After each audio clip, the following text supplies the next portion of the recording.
This is the future.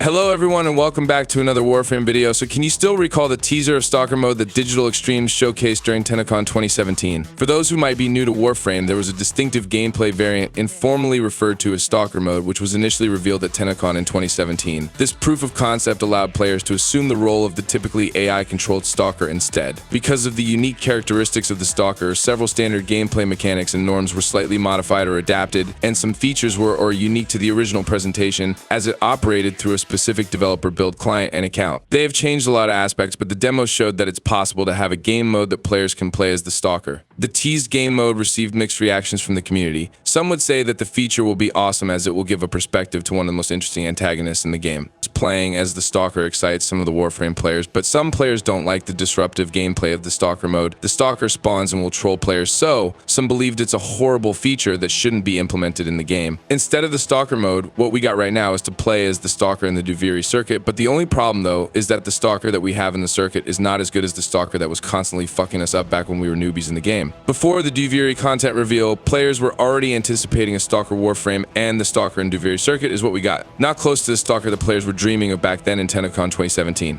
Also, it feels very limited as you can't play the Stalker outside of the circuit, but that might change in the future once Warframe receives the upcoming new update called Jade Shadows. Digital Extremes revealed a new upcoming update in Warframe which will have a cinematic quest specifically for the Stalker. They also said that they have stored several new features in this update, and many are speculating that since this is a Stalker themed update, there might be a possibility that a Stalker game mode is in the works, or the developer might have pulled out asset from the Stalker mode back from TennoCon 2017 and then made it PvE friendly. The Conclave is a dead game mode now in Warframe, and I would be happy to have some Stalker style player versus player game mode, but I doubt that Digital Extremes will do this now since they said years ago that they would be focusing more on the PvE aspect of the game. Aside from the cinematic quest, the Jade Shadow update will also feature the 57 Warframe Jade, and it's safe to assume that it will also be a Stalker themed Warframe. There's no official confirmation of this yet, but knowing that Jade is the Warframe and Shadow is a reference to the Stalker, there is a possibility that the Warframe will draw power from the Stalker, or it might be possible that the Warframe is the hunter of these shadows. We are only speculating here, but I really can't wait to know more about the lore of this new Warframe and the cinematic quest coming in this new update. Also, it seems that the developer will follow the Prime schedule, and just like what we have expected, PROTEA Prime will be the next Prime Warframe in the game. It will come with her signature Prime weapons, the Perforating Okaina Prime dual daggers, and the Velox Prime pistol, as well as exclusive Prime customizations. More details will come soon, and while I love PROTEA Prime, I can't contain my anticipation for the next Prime Warframe coming after this, which is Saku Prime. In addition, during the recent dev stream, Digital Extremes revealed yet another Protoframe coming in the Warframe 1999 update. There was a new Warframe 1999 teaser showcasing what appears to be the Protoframe version of Mag standing against the Excalibur Protoframe named Arthur. Now, Warframe 1999 will be set in an apocalyptic year 2000 bug kind of world where Warframes have not fully materialized yet, but they are some sort of super soldiers of their Warframe versions. If you follow the lore of Kullervo, then you have an idea what are these Protoframes already, but the Whispers in the Walls update was the one that directly showcased this concept to the game. During the Whispers in the Walls quest, you play as the Excalibur Protoframe named Arthur, which has a connection with the man that we were chasing named Albrecht Entrati. Also, if you are paying attention, then you can spot the multiple vessels present in the Entrati laboratory tileset, heavily implying that multiple Protoframes exist in the past. Most likely, we will be seeing not just Excalibur and Mag, but there is a possibility that we will also get other Protoframes from old Warframes in the game. And of course, let's not forget about the cyberpunk-themed motorcycle showcase during the short trailer. This is called the Atomy Cycle, short for Atomic Cycle, and the creative director of Warframe said that it will play a big role in the Warframe 1999 update. The developer also said that they will talk more about how they will integrate this new transportation into Warframe in the upcoming TennoCon in July this year. But since Rebecca said that this bike will play a major role, it's safe to assume that we can ride it and possibly use it as our main transportation in open world areas in the future. Truly, there are lots of things in store for us this year in Warframe, and the game is looking strong with all the quality of life improvements and updates that the new team is doing in Warframe. So that's all about it. We will talk more about these updates once Digital Extremes reveal more details in the future. Thank you so much for watching, and I hope to see you again in my next video. Squad Leader signing off. This is the future.